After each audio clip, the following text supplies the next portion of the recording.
आदि तूच अंती तूच, तूच सर्व ठाई।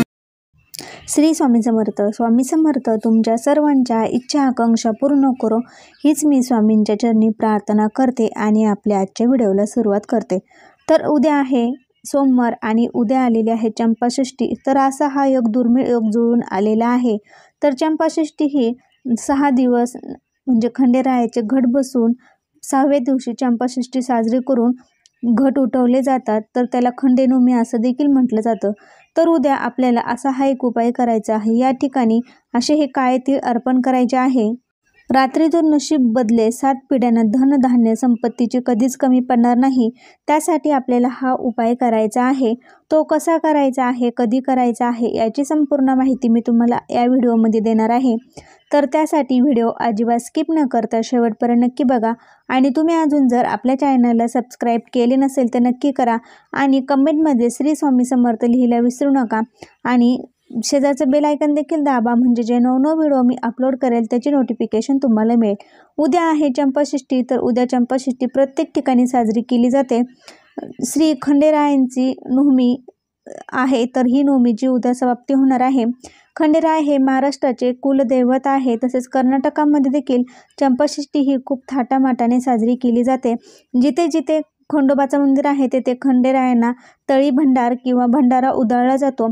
तर उद्या आपल्या घरामध्ये देखील आपण चंपाषष्ठीच्या दिवशी 5 पुरुष बोलून आपण घरामध्ये तळी उचलायची आहे। एलकोट एलकोट जय मल्हार सदानंदाचे एलकोट असा आपण खंडेरायांचा जय जयकार करायचा आहे। आपल्या घरात ड्युटी असेल तर ड्युटी देखील उद्या आपण तळी उचलताना पेटवायची आहे आणि थोडा भंडारा सर्व आपल्या घरामध्ये थोडा थोडा फुंकर मारून फुकायचा आहे। अशाने घरातील जी नकारात्मकता आहे, जे दोष आहे ते दूर होतील आणि घरामध्ये सुख शांती समृद्धी नांदेल। तर उद्या आपल्याला या ठिकाणी असे हे एक काळे तीळ अर्पण करायचे आहे। रात्रीतून बघा आपल्या नशिबातल्या अडचणी, संकटे, प्रॉब्लेम, धन धान्य संपत्तीची कमी भासणार नाही।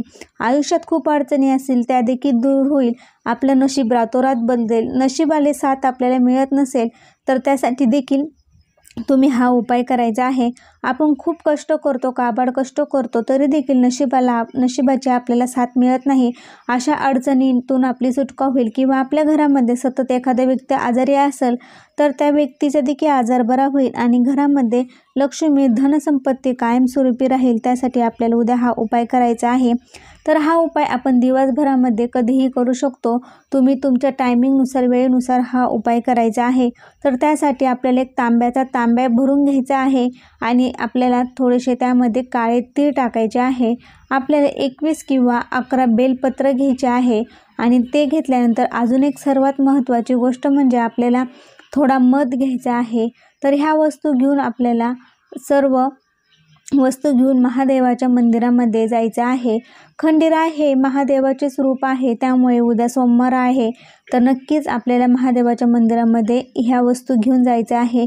तिथे ह्या वस्तू घेऊन गेल्यानंतर आपल्याला काय करायचं आहे बघा, आपण जे तांब्या भरून नेलेला आहे त्यामध्ये जे काळे तीळ टाकलेले आहे ते पाणी आपल्याला सर्वात पहिले महादेवाच्या पिंडीवर अर्पण करायचं आहे। त्या पाण्याने महादेवाला अभिषेक घालायचा आहे।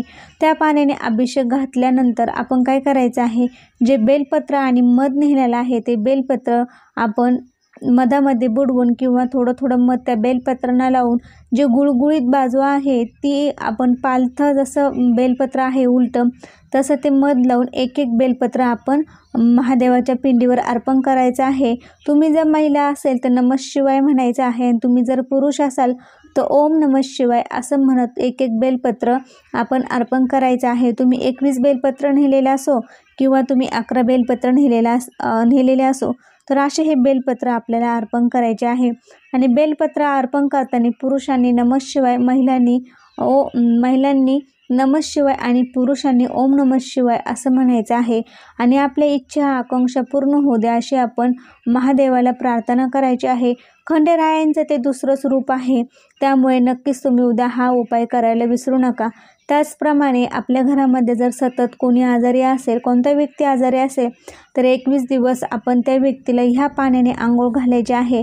तर एक तांब्याचं पाणी घ्यायचं आहे तांब्या भरून त्यामध्ये थोडेसे काळे तीळ टाकून नमः शिवाय असं 108 वेळा आपण जप करून ते पाणी त्यांच्या आंघोळीच्या पाण्यात टाकून त्यांनी जर आंघोळ घातली तर नक्कीच तो आजारी व्यक्ती 21 दिवसामध्ये पूर्णपणे बरा व्हायला मदत होईल।